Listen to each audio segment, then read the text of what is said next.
நீங்கள் புருக்கா அணிந்து உடல் முழுவதையும் மறைத்து ஏன் அடிமையாக இருக்க வேண்டும்? அதை விட்டு வெளியே வாருங்கள்.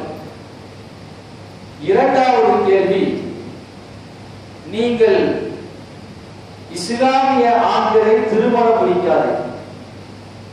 காரணம், அவர்கள் தாடி வைத்து அழகு குறைந்தவர்களாக இருக்கிறார்கள். இந்த ரெண்டு கேள்வி, இந்த ரெண்டு கேள்விய ஒரு ஆண் எதிர்கொண்டால், ஒரு ஆணிடத்தில் கேட்கப்பட்டால் உண்மையிலேயே இஸ்லாமிய ரோஷம் உள்ள ஆண் கோபப்பட்டு விடுவார். ஆனால் அந்த பெண் நிதானமாக அற்புதமாக பதில் சொன்னார்.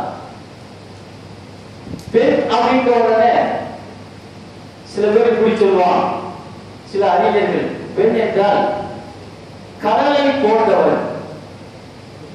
கடல்ல எல்லாமே நீந்தி தப்பிக்க முடியாது. ஆற்றுல நீச்சல் தெரிந்தவன் கடல்ல தப்பிக்க முடியாது. குளத்துல நீச்சல் அடிக்க தெரிந்தவன் கடல்ல தப்பிக்க முடியாது. கடல்ல தப்பிக்கிறதா இருந்தா அதனுடைய நெளிவு சுழிவுகள், அலைகள் இருந்து எப்படி தப்பிக்கணும் அதெல்லாம் தெரிஞ்சாதான் கடலை தப்பிக்க முடியும். அந்த மாதிரி பெண் எதை போல, கடலை போல அவங்களோட வாழ்க்கை நடத்தி தப்பிக்கிறதுங்கிறது ரொம்ப நெளிவு சுழிவு வேணும். இந்த கடலை போட்டு சொல்லும் போது பெண்ணை உயர்த்தி பேசுறானா தாழ்த்தி பேசுறான்னு தெரியாது. இன்னொரு அறிஞர் சொன்னார், பெண் என்றால் தேனியை போல. தேனி என்ன செய்யும்? சுவையான தேனை கொடுக்கும். அந்த மாதிரி பெண் கணவனுக்கு இன்பத்தை கொடுப்பார். அதே நேரத்தில் தேனியை போல தேவைப்பட்டால் கொட்டவும் செய்வார். இது ஒரு வகையில பார்த்தா பெண்ணை உயர்த்தி பேசுற மாதிரி தெரியும், டக்குனு தாழ்த்துற மாதிரி இருக்கும். ஆனால் எம்பெருமானார் ஸல்லல்லாஹு அலைஹி வஸல்லம் பெண்களை பற்றி எப்படி சொன்னார்கள் தெரியுமா? அற்புதமாக பேசினார்கள். ஒரு பயணம், அந்த பயணத்திலே பெண் சஹாபிகள் ஒட்டக தொட்டியில் அமர்ந்திருக்கிறார்கள். பொதுவாக அரபிகளுக்கு ஒரு பழக்கம் இருக்கு, ஒட்டகத்தை வேகமாக ஓட்டுவதற்கு சத்தமிட்டு பாட்டு படிப்பார்கள். அதிலும் குரல் இனிமையானவர்கள் சத்தமிட்டு படிக்கின்ற பொழுது ஒட்டகம் வேகமாக ஓடும். அந்த இடத்துல அஞ்சசா என்கின்ற சஹாபி, அழகிய குரல் வரக்கூடியவர், அவர் என்ன பண்ணாருன்னா ஒட்டகத்தை வேகமா ஓட்டுறதுக்காக சத்தமிட்டு பாட்டு படிச்சார். ஒட்டக தொட்டியில யார் இருக்கா? பெண் சஹாபாக்கள் இருக்கிறார். இப்ப பெருமானார் ஸல்லல்லாஹு அலைஹி வஸல்லம் அஞ்சசா தோளை பார்த்து சொன்னாங்க, யா அஞ்சசா லா தக்ஸிரில் கவாரி, அஞ்சசாவே கண்ணாடிகளை நீங்கள் உடைத்து விடாதீர்கள் என்றார். கண்ணாடிகளை உடைத்து விடாதீர்கள். அப்படி என்றால் ஒட்டக தொட்டிக்கு பெண்கள் இருக்கிறார்கள். பெண்கள் கண்ணாடியை போட்டு மென்மையானவர்கள். நீங்க ஒட்டகத்தை வேகமாக ஓட்டினால் ஒட்டக தொட்டியில் இருக்கக்கூடிய அந்த மென்மையான பெண்களுக்கு சிரமம் ஏற்படுவதற்காக பெருமானார் பெண்களை மென்மையானவர்கள் என்றார். ஆனா அதே நேரத்தில் மென்மை என்றால் அவருடைய குணத்திலே மென்மையை தவிர அறிவிலோ அல்லது உடலிலோ அவர்கள் மென்மை. ஆச்சரியமாக இருக்கிறது. பெருமானார் ஸல்லல்லாஹு அலைஹி வஸல்லம் அவங்கள்ட்ட உம்மு அம்மாரா ரலியல்லாஹு தஆலா அன்ஹா, உம்மு சல்மா ரலியல்லாஹு தஆலா அன்ஹா, அனீசா ரலியல்லாஹு தஆலா அன்ஹா போன்ற பெண் சஹாபாக்கள் ஒரு கேள்வி கேட்கிறார், ஒரு வார்த்தையை சொல்றார். மா பாவு ரப்பினா யா ரசூலல்லாஹ், எங்களுடைய ரப்பு அல்லாஹ்வுக்கு என்ன ஆனது? எங்களுடைய ரப்பு அல்லாஹ்வுக்கு என்ன ஆனது? அவங்க எப்படி யோசிக்கிறாங்க? குர்ஆன்ல அல்லாஹ் தஆலா மனித சமுதாயத்தை மூமின்கள் அழைக்கின்ற பொழுது எங்கெல்லாம் சொல்கிறாரோ அங்கெல்லாம் ஆண்களுக்கு மட்டும்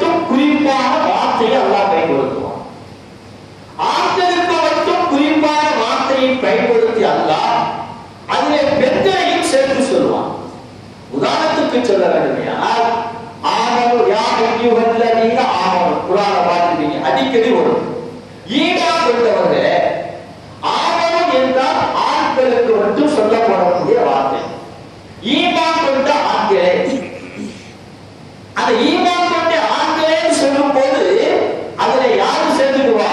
பெண்களும். பெண்களுக்கு தனியா அல்லாஹ் சொல்ல மாட்டான். குத்திப அலைக்கும் ஸியாம், உங்களின் மீது நோன்பு கடமையாக்கப்பட்டது.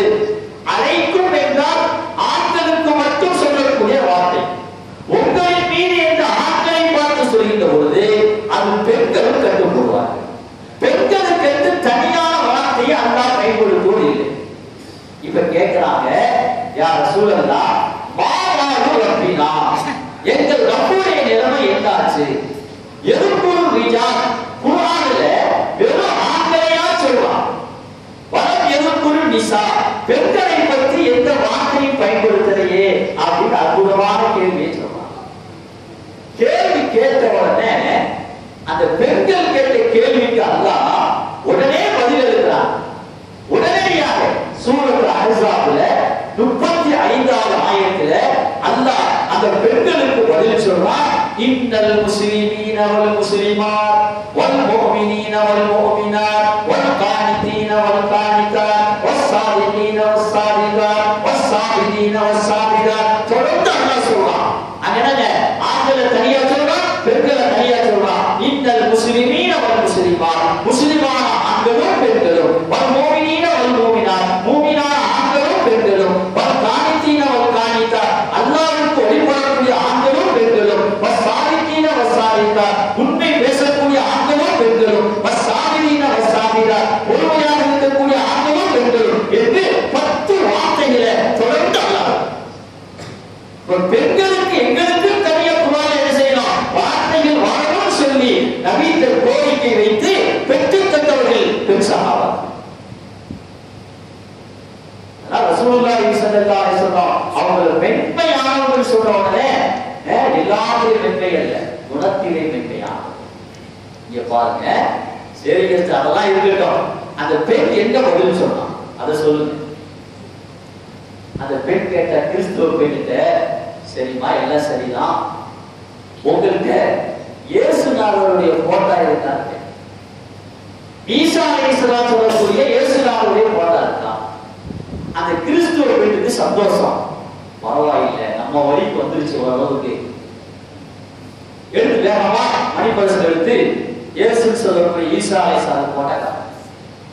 அவர் இஸ்லாமிய பெண் அற்புதமா கேட்டா, அம்மா இந்த இயேசுடைய போட்டா எவ்வளவு அழகா தாடி வச்சிருக்கிறார், எவ்வளவு அழகா தாடி வச்சிருக்கிறார். தாடி வைக்கிறது இயேசு நீங்க நம்பக்கூடிய ஈசா அலைஹிஸ்ஸலாமுடைய சுன்னத். இயேசுடைய சுன்னத்தை முஸ்லிம்கள் நாங்க பின்பற்றோம், கிறிஸ்தவர்கள் நீங்க விட்டுட்டீங்களே, உங்க ஆண்கள் தான் வலுவலுன்னு சிறைச்சிருக்காங்களே.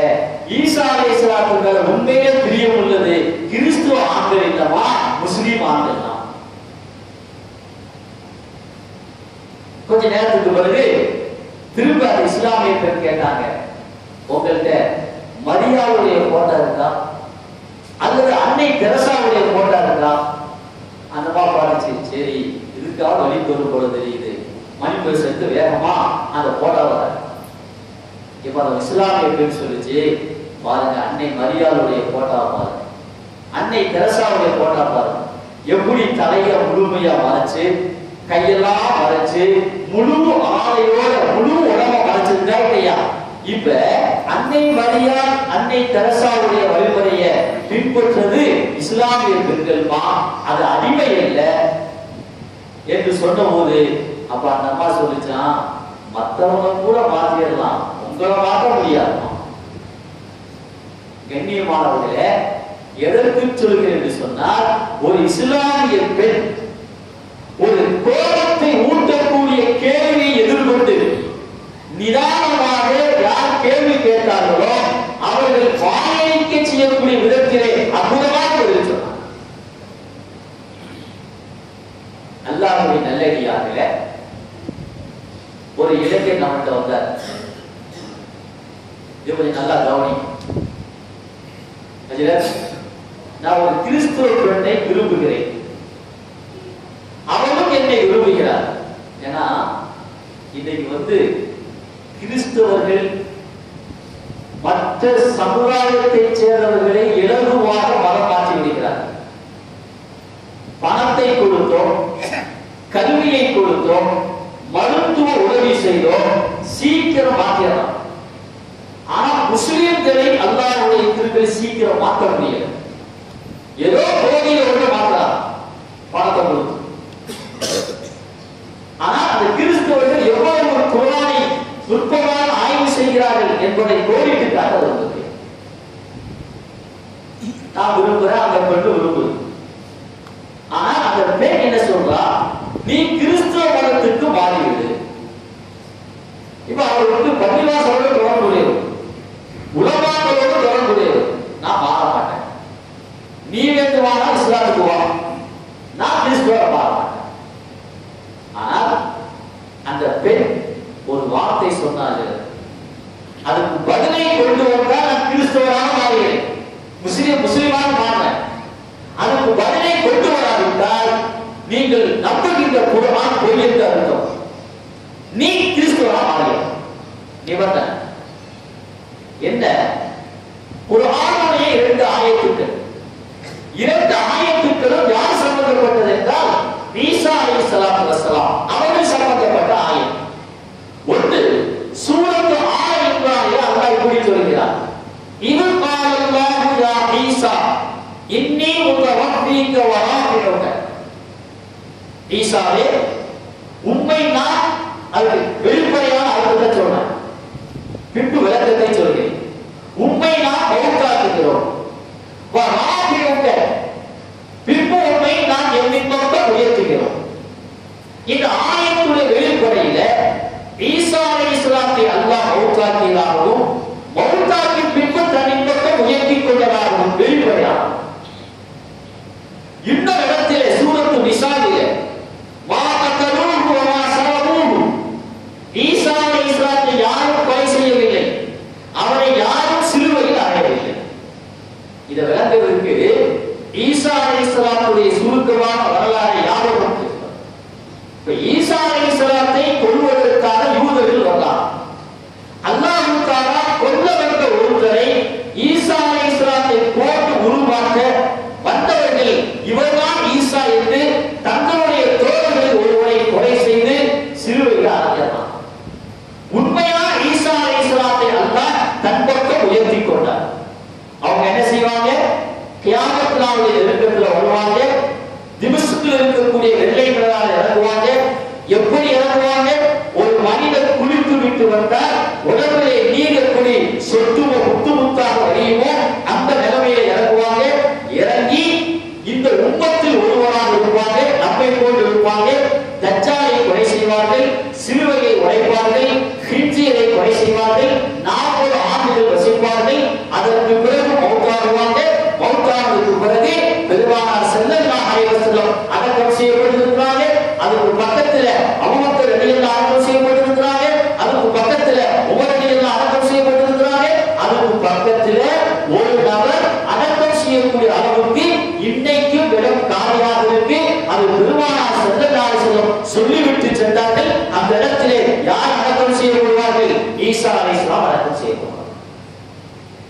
அப்ப நம்முடைய நம்பிக்கை என்ன? குர்ஆன் என்ன சொல்லுது? ஈசா அலைஹிஸ்ஸலாத்தை அவர்கள் கொலை செய்யவில்லை, சிலுவையில் அறையவில்லை, அல்லாஹ் தன்னின் பக்கம் உயர்த்தி கொண்டான். இன்றைக்கும் ஹயாத்தாக இருக்கிறார்கள், மீண்டும் இந்த உலகத்துக்கு வருவாங்க. இப்ப அந்த பெண் கேட்கிறா, அவங்க ஹயாத்தா இருக்கிறாங்க, அல்லாஹ் உயர்த்தி கொண்டான் சொல்றீங்க. ஆனா குர்ஆன் என்ன சொல்லுது? இன்னி முத்தவஃபீக, உம்மை நாம் மௌத்தாக்குகிறோம். இப்போ ஒரு இடத்துல வந்து மௌத்தாக்கிட்டோம் இருக்கு, இன்னொரு இடத்துல யாருமே உங்களை கொலை செய்யல, யாருமே சிலுவையில் அறையிறது இருக்கு. குர்ஆனுடைய 2 ஆயத்துக்கள் ஒன்றுக்கொன்று முரணாது.